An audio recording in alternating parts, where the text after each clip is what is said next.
Beauty is a currency, and this is the exact reason why society wants you to believe that it's not. Because if society can make women believe that beauty isn't a currency, that beauty doesn't matter, that you shouldn't put much effort into yourself, when taking care of your beauty, making an effort with yourself is something that women naturally gravitate towards, and not pouring into yourself is something that literally drains women. If society can convince us that doing that doesn't matter and it's bad and it's immoral, then you know what will happen? Women will feel poor. They'll never feel enough. And what happens then? They're going to try to chase. They're going to try to do everything in their power to get validation somewhere because they think that they can't use the confidence they get from putting effort into themselves for anything. It's not worth anything. It's null and void. And this is usually by going to men or energy vampires that are going to do everything in their power to drain you so much that you do not have any energy left for yourself. So we give up our power because we're being convinced that it's not a power.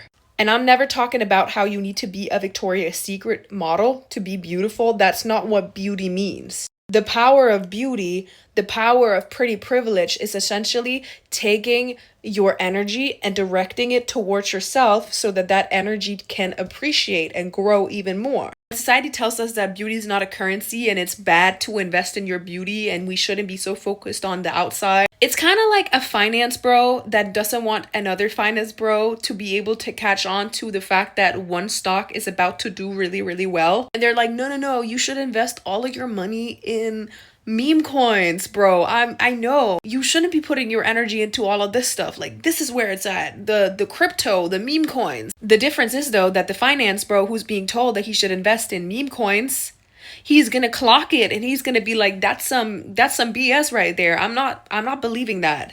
But the reason this trick of telling us that, oh, beauty doesn't matter and, oh, it's not something that actually has any value. What matters is what's on the inside. And you should just be nice to other people. Being nice and being kind and being good is all that matters. Is so we don't use the power of our confidence, our assertiveness, our certainty in our own beings to get what we deserve in life. Because investing in your beauty is kind of like investing in assets. But society is telling us that our beauty is a liability. They're not telling us that it's an asset. And the reason they're telling us it's a liability is so that we don't realize the value of it. Let's go back to the finance bros again. It's kind of like some guy telling another guy that he shouldn't invest in a specific property because this property is not going to appreciate in value. It's a bad idea to invest in it. He should keep the cash money to himself. It's a liability. The value is not going to go up. Only for the finance bro who said that to his bro to go in and buy the exact property and make millions off of it. This is exactly what men do with women when it comes to our beauty. They tell us again and again and again that our beauty doesn't matter. They want us natural. They don't want us doing anything. You shouldn't wear that much makeup. Why are you really putting that much energy into yourself? It's not a good investment. Essentially, what they also say is that your beauty is gonna depreciate throughout the year, so you might as well get some good out of it right now. You're not gonna stay beautiful for that long. You're gonna expire. So you need to go put all of your eggs in a basket right now. You need to go spend yourself on someone, because if you do not tie yourself to someone or tie yourself to this idea of mediocrity, then you'll be really, really disappointed later when your looks fade. They're selling this idea that women's beauty fades for us to be so scared of our future that we make poor decisions, because the most easily manipulated women are the women that are indecisive, and we become very, very indecisive and we become very, very fearful when we're told and when we believe that whatever is in the future is actually going to be bad and it's going to be strange and it's not going to be good. So what we do when we get that told over and over again is that we try to tie ourselves to the first thing that comes along in our life. Maybe it's a man, maybe it's friends, because we're told by them or society in general that if we don't settle, then there will be no one to love us, because later then we don't even have our looks to get our foot in the door. And then we're spent. Then we're old, then we're obsolete. Essentially, this is very incel behavior. And it is something that society or men tells women in order for them to feel like they need to lower their guards and be less mean, have lower boundaries, and accept less than they actually want. Because when women think that their beauty doesn't matter and they can't actually use the confidence that they deserve to be able to tap into, which is a natural thing for women to tap into, the confidence of putting effort into yourself, then women have to go look for confidence elsewhere. And that confidence, they're going to be looking for that through validation of being a nice and good person. And this is exactly how women get stuck in a pattern of people pleasing and overcompensating. A lot of us women grow up believing we need to be nice, we need to be good in order for us to actually be treated nice. But then we don't understand why we always end up in bad situations with bad people that don't treat us nice. And then we end up developing a victim complex. And then it takes years and years and years for us to truly realize how beautiful, capable, and amazing we truly are, because we've been told, we've been raised, we've been programmed to believe that tapping in to our beauty, our effort into ourselves and our power and confidence, that's bad. So anytime we try to do that, anytime we try to reprogram those thoughts that say that I'm beautiful and my beauty is enough, I'm good enough as I am. Every time we tune into those affirmations, it's going to ring wrong. It's going to feel fake. It's going to feel wrong because we've been told to believe that beauty isn't currency and it's not something that's of any value. So what we think is being inauthentic, aka tapping into ourselves, which feels inauthentic for a lot of women because we're no longer putting all of our energy into other people, what we're putting it into ourselves. That's actually us tapping into a higher version of ourselves that we haven't had the chance to meet. Because remember this, life is not about finding who you are. It's about remembering who you are, because everything that you have is within yourself. Everything that you have comes within here. Think about it like this. Women can literally create life. You can literally create bones inside your body.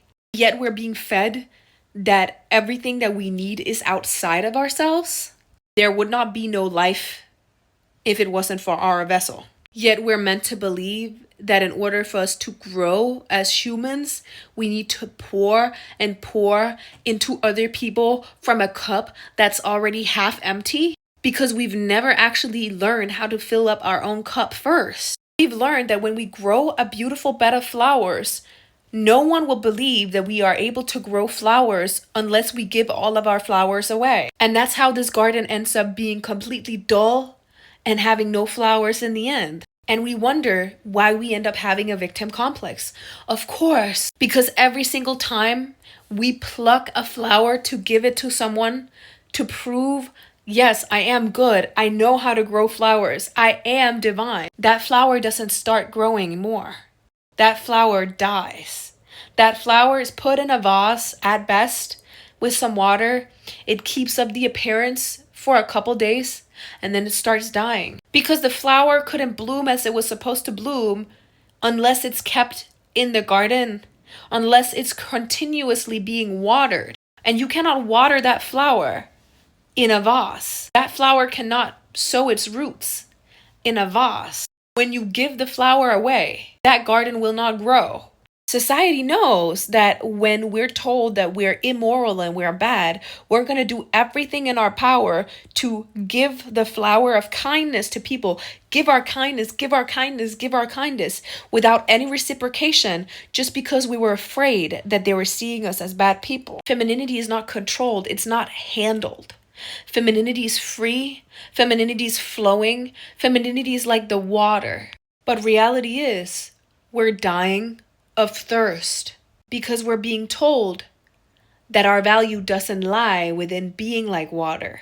We're told that our power comes from giving, not from receiving, not from growing, not from becoming, but giving to people that do not give back. We're told beauty doesn't matter. Beauty is not a currency. So we do not realize its worth. Yet all around us are commercials about beauty this and beauty that. The only reason someone would tell us that beauty does not hold any power is to suppress that power.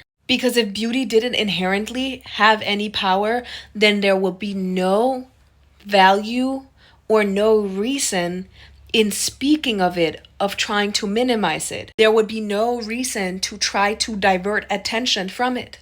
It's the same with femininity. This is also why women are constantly being fed the idea that our womanhood depends on everything that we can do for everyone else. That our womanhood is not inherent to us.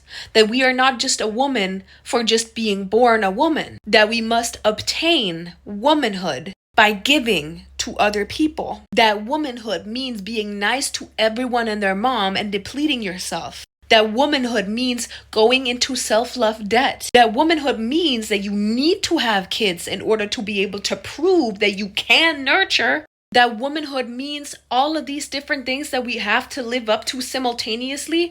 And because we cannot live up to them simultaneously, then we get burned out and then we feel like we cannot live up to our role. And you know what happens when we cannot live up to the role that society has created for us to live up to? We become indecisive, we become confused, we become someone who are looking for validation elsewhere, that we are good enough, that we have value. And when you do not know what you want, when you do not know what you're worth, then it's much easier to control you.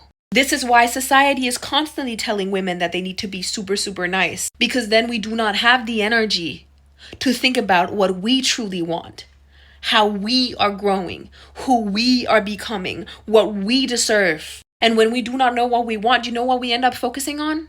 Everything that we don't want. We don't want a narcissistic man. We don't want a job that burns us out. We don't want to feel like we're losing ourselves. And you know what happens when we focus on what we don't want? We get that, because that's how the law of attraction works. Whatever we focus on is what we get more of. But society knows that this is how the law of attraction works. They just don't want to talk about it. And maybe they don't actually know consciously, but they know subconsciously. This is why men are always trying to get women to talk about all of the things that they have been through. These are the men that do not want to protect femininity and that do not believe in the inherent value of a woman from just being her. They know that if you focus on everything that you don't have and everything that you don't get and everything that you've been through that's bad, aka a trauma bond, that where attention goes, energy flows. They want us to feel like we are arguing a case in court. What do you bring to the table? What value do you have? Oh, who have you dated before? Because then they can surface those doubts to the top.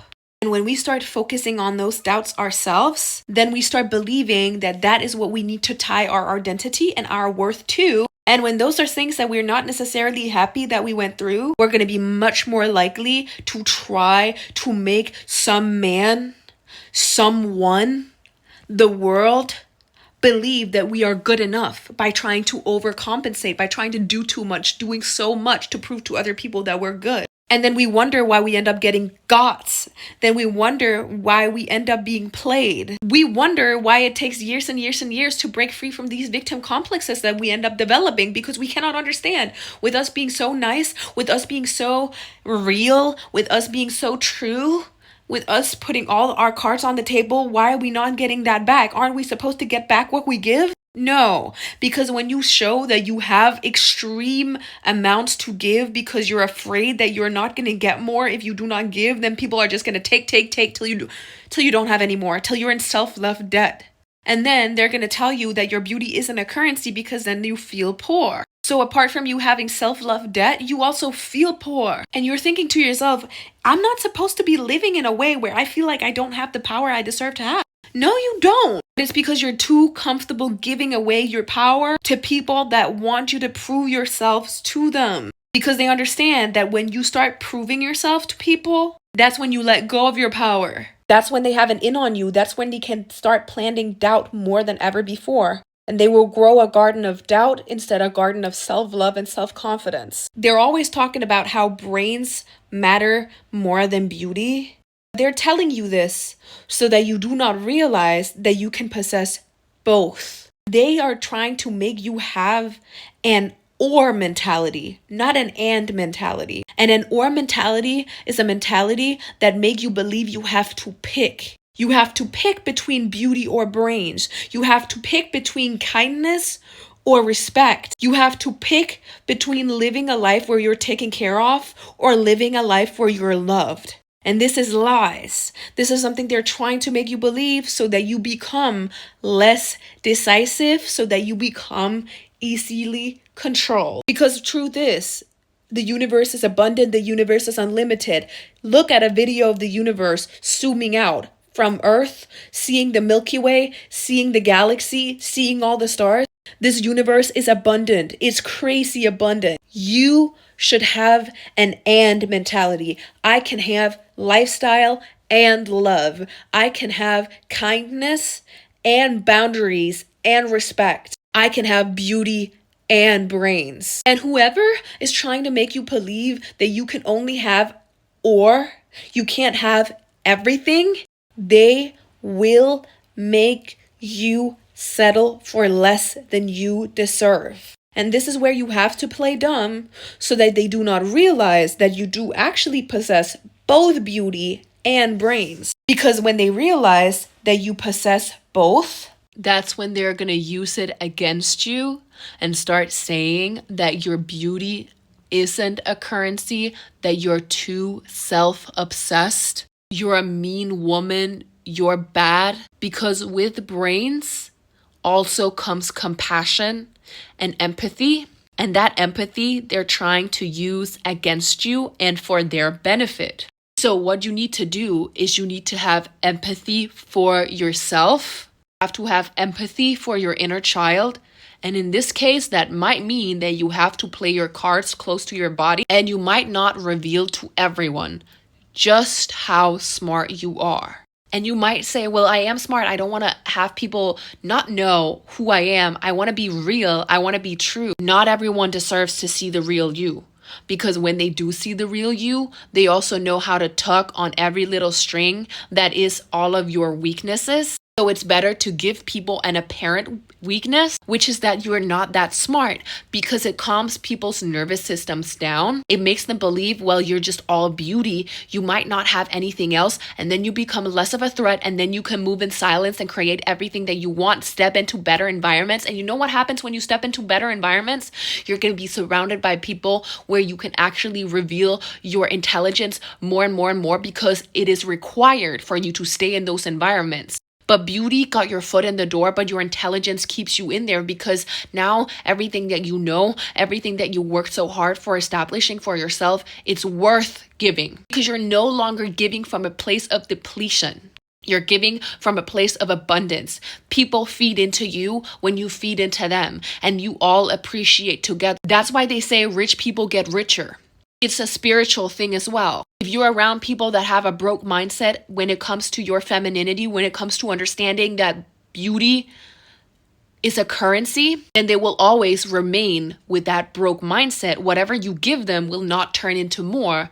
It will never be a good investment to pour into them. Yet when you are around people that do understand the currency of beauty, that do understand why you need to play dumb in certain environments, that do not understand you and your intelligence and your inherent value, then you will be able to grow exponentially. You will be able to tap into a version of yourself you never knew existed. Because whenever you pour into someone who has a broke mentality when it comes to your femininity and the fact that beauty is currency, they will turn that beauty that they've been given into less beauty. They will make the flower wither and die. But if your beauty is instead in an environment that appreciates it, that beauty will grow and turn into a whole garden. And you will never have to pluck a flower to prove to anyone that you are what you are, that you are enough as you are, where you are, as who you are. This is why it's important to understand the saying, the rich get richer and the poor get poorer, because it's a mindset thing. A man who does not understand that beauty is currency and that the value you put into yourself is unexplainably amazing, appreciating value, he will take that value and he will turn it into zero. He will gamble the value of your beauty and your presence away. But if you're around people that see your beauty as an asset and not as a liability, they will invest into that beauty. They will grow you, and you will only become more and more beautiful as you become older, as you become wiser. This is why we have to be strategic, and this is also why we have to be very, very understanding of the fact that beauty is currency. Beauty is an asset. It's not a liability. You just need to learn to treat it as an asset.